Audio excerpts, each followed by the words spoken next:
Halo semuanya, selamat datang di Story Recap dan ini adalah episode perdana segmen baru channel kami yang membahas alur cerita film. Dan di episode pertama kali ini Story Recap akan menceritakan alur cerita salah satu film terbaik sepanjang masa yang berjudul Cast Away. Film ini menceritakan tentang petualangan seorang pria bernama Chuck Nolan yang bekerja untuk perusahaan ekspedisi Federal Express atau yang lebih dikenal dengan singkatan FTX.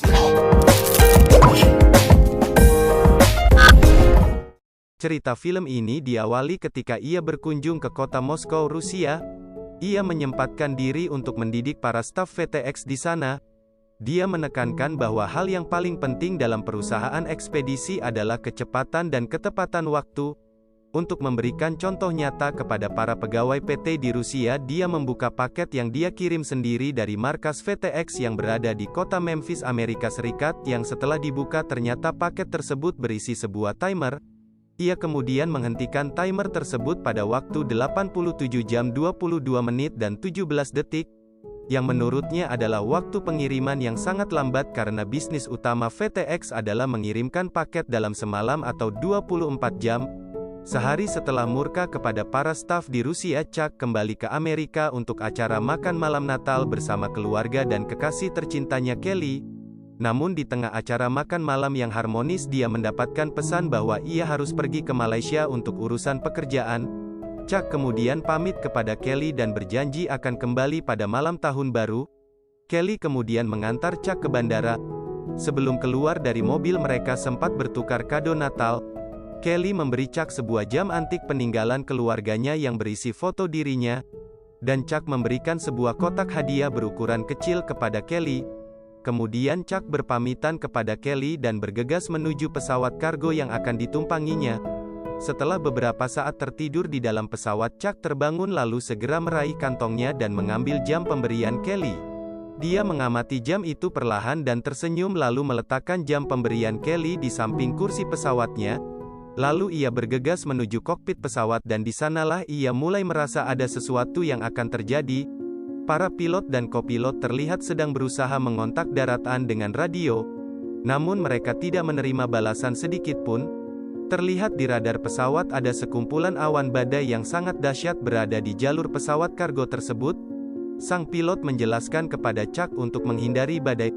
Pesawat harus berbelok dan menyimpang lebih dari 320 km dari rute yang seharusnya.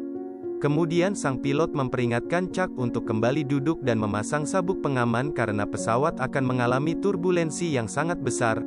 Namun Chuck malah pergi ke kamar mandi untuk mencuci muka.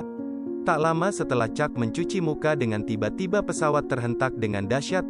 Badan Chuck terlempar ke sana kemari tapi ia berhasil duduk, memasang sabuk pengaman dan menggunakan masker oksigen darurat. Kawan Chuck yang juga seorang kopilot dari pesawat kargo itu berkata kepadanya bahwa kemungkinan pilot akan mendaratkan pesawat tersebut di atas air. Setelah berkata demikian, si kopilot memberi Chuck perahu karet darurat. Dan Chuck yang sangat ketakutan memeluk erat-erat perahu karet pemberian sang sahabat. Tak lama setelah itu suasana mencekam terjadi. Turbulensi yang sangat kuat menyebabkan pesawat bergetar hebat dan kopilot yang memberi Chuck perahu karet tadi kepalanya terbentur dan tak sadarkan diri. Sedangkan pilot yang lain berusaha sekuat tenaga untuk mengendalikan pesawat kargo itu. Tak lama kemudian pesawat yang ditumpangi Chuck kehilangan tenaga dan menghantam laut lalu terbakar dan tenggelam. Tapi beruntung Chuck berhasil keluar dari pesawat dan berenang menuju permukaan dan berhasil menaiki kapal karet pemberian sahabatnya tadi. Ia terombang-ambing di lautan ganas sambil melihat pesawat yang terbakar lalu tak sadarkan diri. Pada esok paginya Chuck terbangun dan mulai sadarkan diri. Ia terdampar di sebuah pulau terpencil di tengah laut. Ia menghabiskan hari pertamanya di pulau tersebut dengan mengumpulkan kotak paket yang terdampar di pinggiran pantai. Setelah kelelahan ia duduk di tenda darurat yang dibuatnya dari perahu karet dan memandangi jam pemberian Kelly lalu menangis. Keesokan harinya Chuck menuliskan tulisan "Help" yang ditulisnya di pinggiran pantai, dengan harapan ada pesawat lewat yang membaca tulisan itu. Tapi tak lama kemudian tulisan itu hilang karena diterpa ombak. Ia pun tak kehilangan akal lalu ia mengumpulkan kayu besar yang disusun sedemikian rupa sehingga membentuk kata "Help" supaya tidak lagi terhapus oleh ombak. Di hari berikutnya Chuck mulai ekspedisi berkeliling pulau sambil mengumpulkan kotak paket di sekitar pantai. Ia menemukan sebuah gua di atas batu-batuan di pinggiran pantai. Setelah mengecek kondisi dalam gua, ia memutuskan untuk memanjat tebing agar bisa mengamati pulau tersebut dari atas. Setelah berhasil memanjat tebing, ia bisa melihat keseluruhan pulau itu, tapi matanya tertuju kepada suatu objek mengambang di pinggiran pantai. Ia kemudian turun dan berlari secepatnya menuju objek itu. Setelah mendekati objek itu, wajah Chuck berubah menjadi takut bercampur sedih.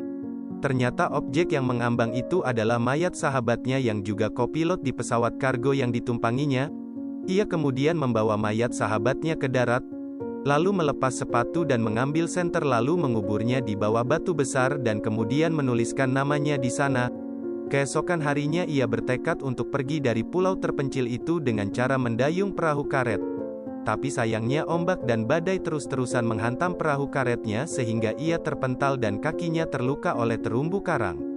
Dengan sisa tenaga yang ada, Chuck mengurungkan niatnya untuk melarikan diri dan memilih untuk berteduh dan beristirahat di dalam gua yang ditemukannya beberapa hari yang lalu. Di hari berikutnya ia memutuskan untuk membuka kotak paket yang selama ini dikumpulkannya dari pinggiran pantai. Isi kotak paket itu bermacam-macam mulai dari sepatu ice skating hingga bola voli.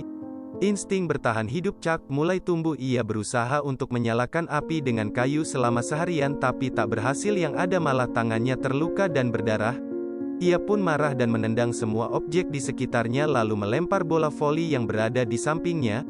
Setelah mencuci tangan dan emosinya mereda, Chuck berniat kembali untuk menyalakan api. Namun tiba-tiba fokusnya tertuju pada bola voli yang dilemparnya tadi. Ia memungut bola voli yang bersimbah darahnya itu dan perlahan-lahan menggambar mata, hidung dan mulut lalu meletakkannya di sampingnya. Setelah itu ia kembali berusaha menyalakan api dengan menggosok batang kayu ditemani teman barunya si bola voli tadi. Akhirnya ia berhasil menyalakan api pertamanya setelah berhari-hari terdampar di pulau itu. Chuck merayakannya dengan membuat api unggun yang sangat besar dan memanggang kepiting yang didapatnya dari hasil berburu. Sambil berpesta ia curhat kepada bola voli yang diberinya nama Wilson. Ia mulai menjelaskan kepada Wilson bahwa dirinya tidak mungkin bisa diselamatkan karena area pencarian yang terlalu luas dan ada kemungkinan para pencari mencarinya di lokasi yang salah. Mengingat sebelum pesawat jatuh, pilot sempat membelokkan pesawat 320 km dari rute yang seharusnya. 4 tahun berlalu Chuck dan Wilson si bola voli terdampar di pulau itu. Chuck menjadi gondrong dan brewokan karena tidak pernah potong rambut. Suatu hari Chuck menemukan sebuah objek yang hanyut terdampar di pantai.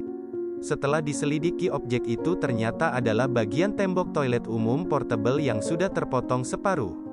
Ia kemudian mendirikan tembok toilet itu dan mengamatinya. Tak lama kemudian angin berhembus dan tembok toilet itu rubuh diterpa angin. Chuck akhirnya mendapat ide gila. Ia berencana menggunakan bagian toilet yang ditemukannya tadi sebagai layar untuk rakit buatannya yang akan mengeluarkan dia dari pulau terpencil ini. Akhirnya ia menebang pohon dan berhasil membuat raket kayu. Dengan tekad dan keyakinan ia akhirnya mengarungi lautan yang ganas dengan raket kayu sederhananya. Dengan layar yang dibuatnya dari bagian toilet ia berhasil melewati ombak yang sangat tinggi. Ia pun menuju laut lepas untuk memulai petualangan barunya. Selama berhari-hari di tengah laut lepas dia diterpa ombak hujan dan badai yang membuat raket kayunya hancur berantakan. Ia pun kehilangan sahabatnya Wilson yang terhanyut oleh ombak. Chuck hanya bisa menangis dan pasrah lalu terbaring lemas tak berdaya. Namun keesokan harinya keberuntungan Chuck berubah drastis setelah hanyut berhari-hari tanpa arah. Tiba-tiba datanglah sebuah kapal barang yang sangat besar melintas di sampingnya. Kapal tersebut kemudian menyalakan alarm lalu membangunkan Chuck dari tidurnya. Datangnya kapal tersebut mengakhiri penderitaan Chuck selama 4 tahun. Selepas kembali ke peradaban, kawan-kawan Chuck berkumpul dan berpesta untuk merayakan kepulangannya. Ia pun menuju ke meja makan dan melihat makanan yang sangat melimpah. Ia serasa tak percaya dengan apa yang dilihatnya. Kemudian ia mengambil kepiting dan korek api yang mengingatkan dia di saat dia terdampar dulu. Di malam harinya Chuck memutuskan untuk menemui kekasihnya yang sudah 4 tahun terpisah, yaitu Kelly. Lalu ia berkata kepada Kelly bahwa ia masih mencintai dirinya. Tapi sayangnya Kelly membalas perkataan Chuck dengan berkata bahwa Kelly juga mencintai Chuck tapi hanya sebagai teman. Karena Kelly sendiri sudah berkeluarga dan mempunyai anak, Chuck hanya pasrah dengan perkataan Kelly. Kemudian ia mengambil jam pemberian Kelly 4 tahun lalu dan mengembalikannya kepadanya lalu mengucapkan selamat tinggal. Dan film pun selesai. Jangan lupa like dan subscribe agar tidak ketinggalan video menarik lainnya. Dan sampai jumpa di video berikutnya.